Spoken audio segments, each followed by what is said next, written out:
Okay, so let's finish up talking about the defense mechanisms and let's talk about. We were leaving off with projection. Let's move to rationalization. Rationalization is unconsciously reducing anxiety by creating logical excuses for unacceptable thoughts and behaviors. So, what you're basically doing is you're rationalizing, like in the word, why something happened.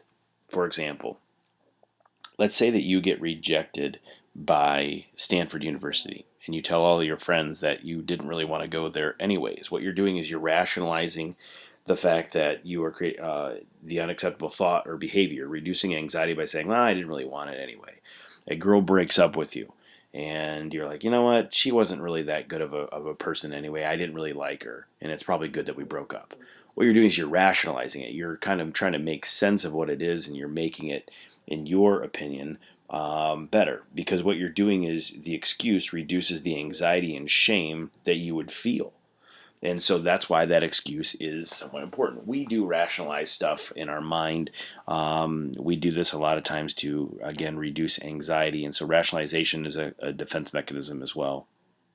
Reaction formation, this is unconsciously reducing anxiety by acting or saying the exact opposite of the morally or socially unacceptable beliefs held by an individual. And so what you're kind of doing here is you're kind of disguising your dislike for something. An example I have here: in order to disguise your hatred for your teacher, you buy them a Coke every day. Now, you hold off on trying to poison the teacher, that type of situation. But what you would do is you are trying to make yourself feel better about it by almost tricking your mind.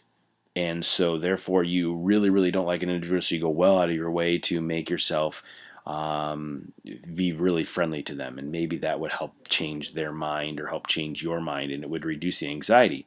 And so you're acting in the exact opposite of the morally or socially unacceptable beliefs that you have. I really want to punch this individual. Nope, I'm going to get them flowers. Man, I really want to strangle this individual. I'm going to go get them a large fry from McDonald's. That's reaction formation. You also have regression. Regression is unconsciously reducing anxiety by reverting to thoughts and behaviors that would be more appropriate during an early period of development. Example: a person may actually behave in a childlike manner to get what you want. And so what you do is you kind of start acting. This kind of sounds just so weird, and this isn't a super common one. I guess maybe it could be.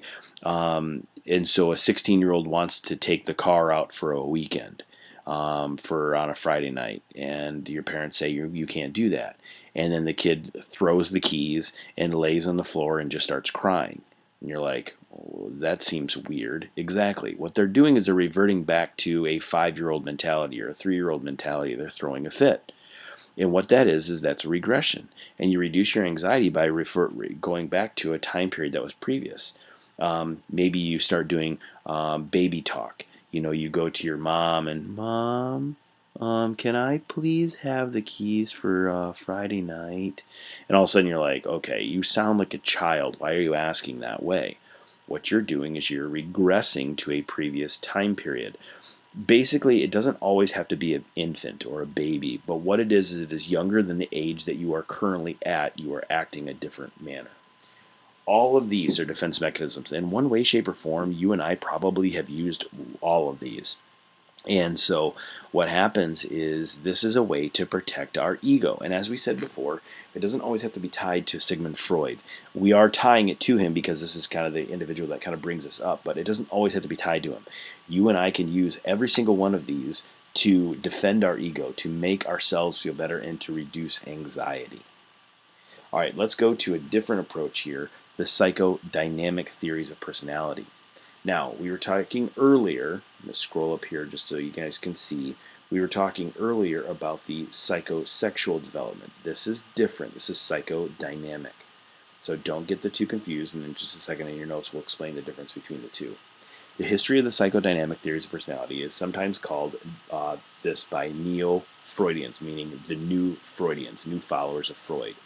They built on Freud's work by making modifications in what is referred to as the psychodynamic theories of personality. However, they disagree with Freud's emphasis on sexual drives and determining personality. So this is where they start to stray away. They felt like he focused way, way too much on sexual drives.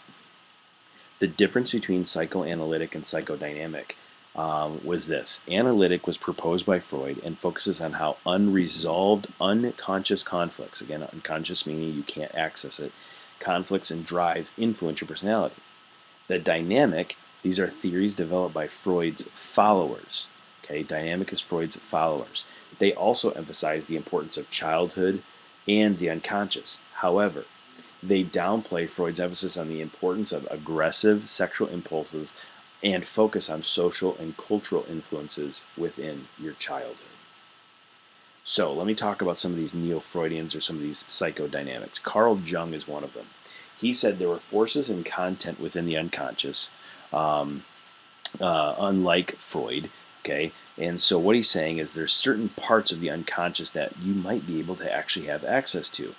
And the personal unconscious, it contains an individual's painful or upsetting memories and information that have been repressed. So again, going back to repression, that you block out a painful incident or event from your awareness, and the anxiety producing unacceptable wishes and thoughts are pushed into the unconscious. So he would say, like, let's say, for example, you might be able to have, you might have been abused as a kid. Not trying to make light of this, but you might have been abused by it as a kid.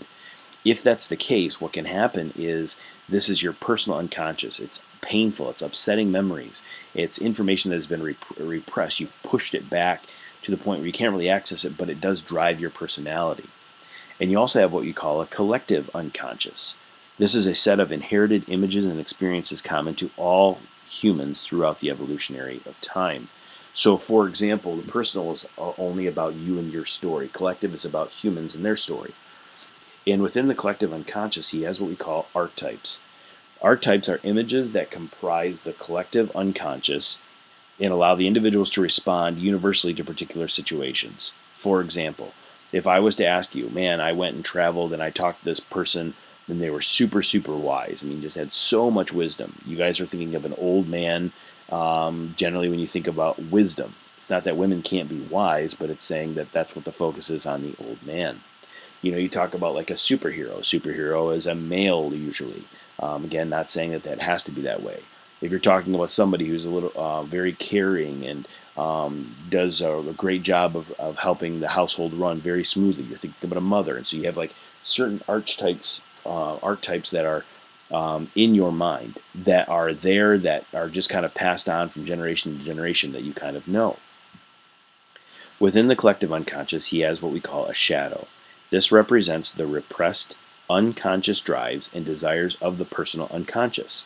Basically, it's the dark side of all humans. Again, similar to Freud, but just less emphasis on the sexual motivations. And you also have persona. This is the front or mask that a person presents to other people. This is shown to the outside world when an individual is acting out a role from the collective unconscious. So this is how you try to fulfill your role on something. So if you're talking about a dumb jock or somebody who just is a sports athlete, you know, you have a certain picture in your mind of what that looks like. That is like the part of the collective unconscious. And the persona is what you see from people, what you see. You can't necessarily see the shadow because it's repressed, it's unconscious. But you can see the person's persona because it's what they show to you. Within this, Carl Jung talked about being extroverted and introverted. Extroverted is the personality is expressed by individuals who are confident, they're social, and they're externally focused. They like to be around other people. I myself am extroverted. My wife is introverted. Her personality is expressed by individuals who are internally focused. She's more self-conscious, less social, and she's quiet. Now, when you guys talk to her, you wouldn't necessarily notice that, but for example, I would be the one to say, hey, let's go out and hang out with these people. And she would be the one saying, oh, let's just stay home and hang out with the family or just go do something by ourselves. She is introverted. I'm extroverted. And so within Carl Jung saying this, he is saying that what you have here is this defines your personality. You're extroverted or you're introverted, and that decides how you react to certain things. That decides how you talk to people. That decides how you Maybe even depends on what type of job you want to get. Another psychodynamic was Alfred Adler. He focused on how social interactions and conscious thought, again, what you constantly are thinking about or what's going on in your stream of consciousness, thought influence individual growth. And within this, he came up with a phrase called striving for superiority. And this is the idea that an individual's failures serve to motivate them to overcome difficulty. And so what he's saying is there's certain things that happen in your life that drive you, that motivate you to overcome difficulty. Not everybody has this though. Okay, some people are super, super motivated and a failure just drives them. You hear about like stories about athletes maybe getting cut from their high school basketball team and it just drives them to be better. Maybe somebody doesn't get a job, so it strives them to get better. They don't get into a college, so it strives them to become a little bit more it drives them to become a little bit more motivated to pass a test or whatever, get into a college. But he also talked about an inferiority complex. Okay? And so the people that are striving for superiority, they find personal fulfillment in overcoming challenges. The inferiority complex is the constant criticism and repeated failure happens. And it causes the individual to feel helpless and insecure. And so therefore, some kids constantly feel like they're being criticized and they constantly maybe feel like they're failing. And so therefore, as a result, they kind of feel helpless and insecure, like they can't actually accomplish anything. And these two, superiority and inferiority, go against each other. They do not mesh. And what happens is, I think of it like as a coach, there are certain kids that I know that if I kind of really yell at them or really kind of get on them and criticize them, it's going to drive them because they strive for superiority. However, I do know that there are some of my players that if I do mention something, if I do criticize them, then all of a sudden they kind of go into a shell and they shut down. And that's the difference. And it's not that one is good and one is bad necessarily, but what it is it determines your personality. He also focused on the fact that birth order also determines some things. Being the oldest, being the middle, being the youngest, or only child all help develop the child's personality and also presented a unique set of challenges for the different positions in the family. So a lot of times the oldest is usually like very organized and likes to boss people around. You get the middle that kind of just gets lost in the shuffle perhaps, and then the youngest gets away with murder. And all of you guys are like, yep, I know that situation, and it happens at my house. Or if you're an only child, maybe you get a lot of the things. Maybe your parents, shower you with blessings, and they don't really make you have to work, and they don't make you do this, and they don't make you do that because you're the only child. So they can spend all of their money and all their attention, and maybe you feel like as a result of being an only child, you are completely spoiled. I'm not saying that's always the case. I'm saying that is what he focused on. And so what it does is that the oldest has a personality, the middle, the youngest, they all have personalities, and it kind of does present a unique set of challenges to different positions in the family because the family dynamic changes when you think about the birth order and how kids act. So that's the psychodynamic. We'll talk about more psychodynamic people later on.